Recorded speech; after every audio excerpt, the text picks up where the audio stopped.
No. All right. Oh, like that? Okay. Thank you. So for 2 years during the 1990s, I lived in Hopkins, Minnesota, which is right outside of the city of Minneapolis.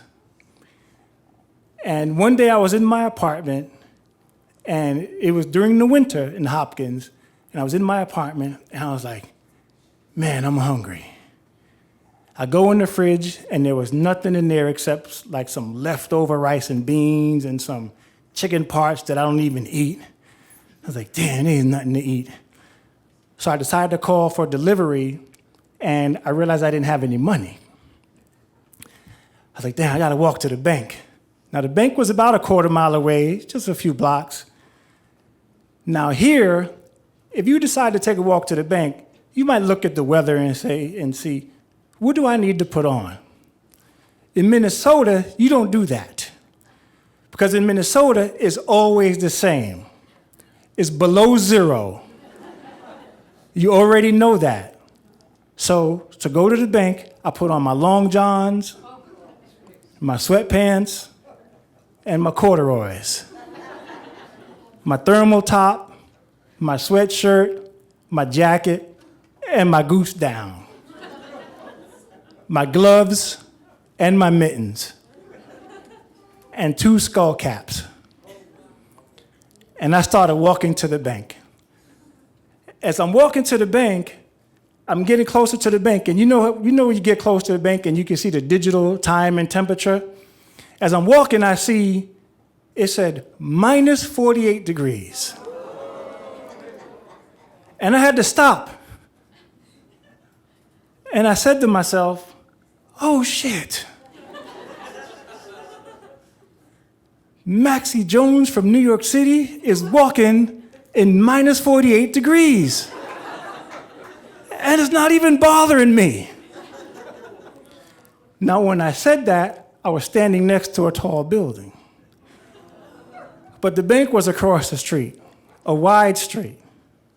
So as I stepped past the tall building, the wind came from way down the street, carrying with it temperatures of minus 48 degrees.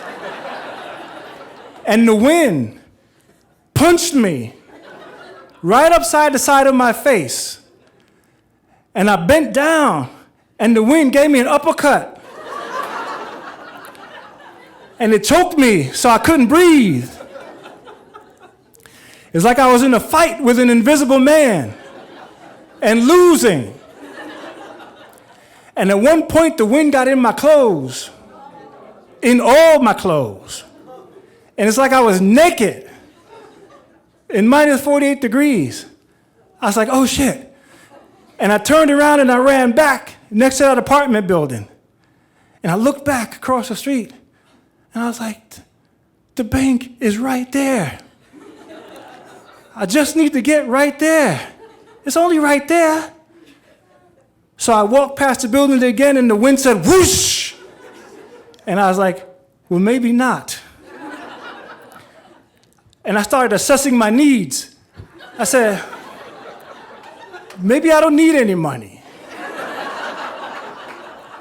Maybe I don't need food. I don't need to eat. I just don't need it right now.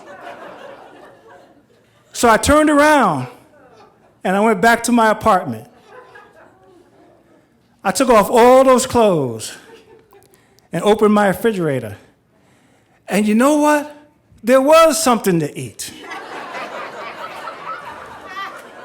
There was leftover rice and beans and chicken parts that I don't eat. And it was so good.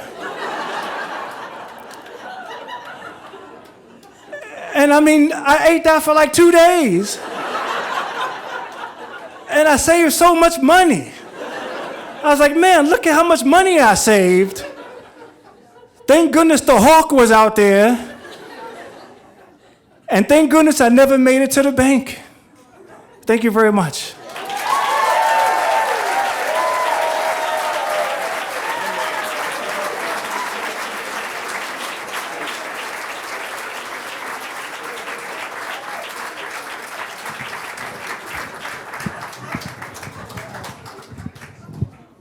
Y'all put your hands together again for Maxie.